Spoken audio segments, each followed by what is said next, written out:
High friends, back to my channel. আশা করি তোমরা ভালো আছো, আমিও ভালো আছি। আজকে ব্লগটা আমি এখান থেকেই শুরু করছি। তা দেখতেই পাচ্ছ আমি ট্রেনের মধ্যে আছি। তা প্রথমেই বলতে চাই যে ছোটরা আমার ভালোবাসা নিও, বড়রা আমার প্রণাম নিও। তো দেখো ট্রেনের মধ্যে আছি, সব আমি কোথায় আছি সেটাই তোমাদের সাথে শেয়ার করব। আমি আর আমার ছেলে যাচ্ছি। আমরা ট্রেনে করে তোমার হচ্ছে মাসি বাড়ি যাচ্ছি। দেখো ট্রেনে উঠেই শুয়ে পড়েছে, তা মানে বলে মাথা ঘোরে। তা চলে এসেছি মাসির বাড়ি, এসে জামাকাপড় ছেড়ে ঠেড়ে তাড়াতাড়ি এখন আবার আমরা এক জায়গায় যাব।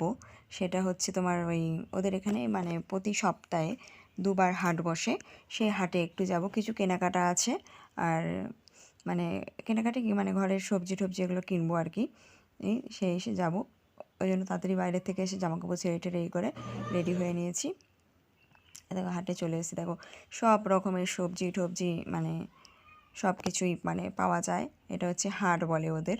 এমনি নর্মাল যে বাজার হয় সেটা বসে প্রত্যেক দিন, আর সপ্তাহে 2 দিন এই হাটটা বসে। বিকেলবেলা হচ্ছে তোমার দুটোর থেকে তোমার রাত্রির ওই 9টা অবধি, মানে সন্ধ্যে 7টা 8টার মধ্যে বেশিরভাগ জিনিস মানে বিক্রি হয়ে যায়। তারপর আস্তে আস্তে মানে সব মানে বিক্রি হতে থাকে। দেখো আমরা উচ্ছে নিলাম এনার থেকে, ফুলকপি টুলকপি এগুলো নিয়ে নিলাম সবজি। তার মধ্যে কেননা আবার সবজিগুলো নিলাম, তারপরে আবার যেহেতু শিবরাত্রি আছে সামনে, ওই কারণে ওদের এখানে এসছি। মানে এত মানে ভীষণ মানে জার্নি, আমাদের এখান থেকে ট্রেনে যেতে হয়, ট্রেন থেকে আবার শিয়ালদা নেমে শিয়ালদা থেকে হচ্ছে বাস ধরতে হয়। বাসে ওদের ওখানেও আবার মানে 1.5 ঘন্টার মতো লাগে যেতে ওদের বাড়ি। এই দেখো ওইখান থেকে গাজর নিচ্ছে, গাজর নেবে। তা আমি বললাম আবার একটু কুমড়ো নেবে।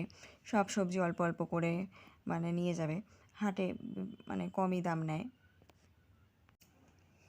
দেখো এখান থেকে মানে উচ্ছেটা দেখলো আর কি কীরকম, ওখান থেকে অল্প কিছু নিয়ে নিয়েছে উচ্ছে।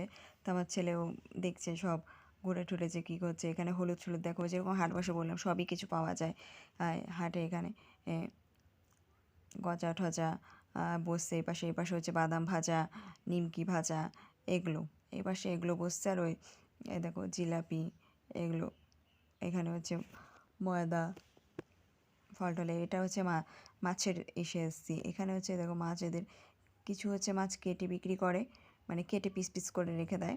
আবার ওই দেখো মুরগির মাংসও কেটে রেখে দিয়েছে, ওভাবেও বিক্রি করে, আবার গোটাও বিক্রি করে। আবার আর এই পাশে দেখো জামা কাপড়ের মার্কেট। এই পাশটা বেশি দূর যাবো না, কেন ভীষণ ক্লান্ত ও শরীর, ওই জন্য আর বেশি দূর আমরা যাইনি।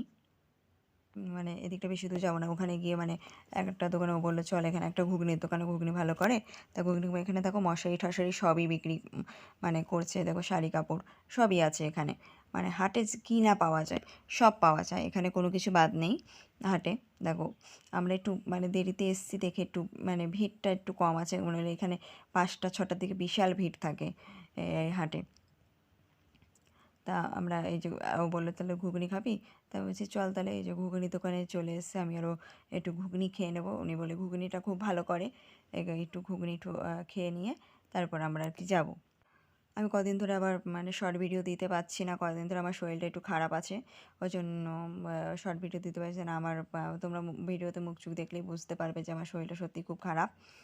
তা আমি ব্লগটা বেশি দূর বাড়াবো না, আমি এখান থেকেই আমি ব্লগটা শেষ মানে করতে চাই।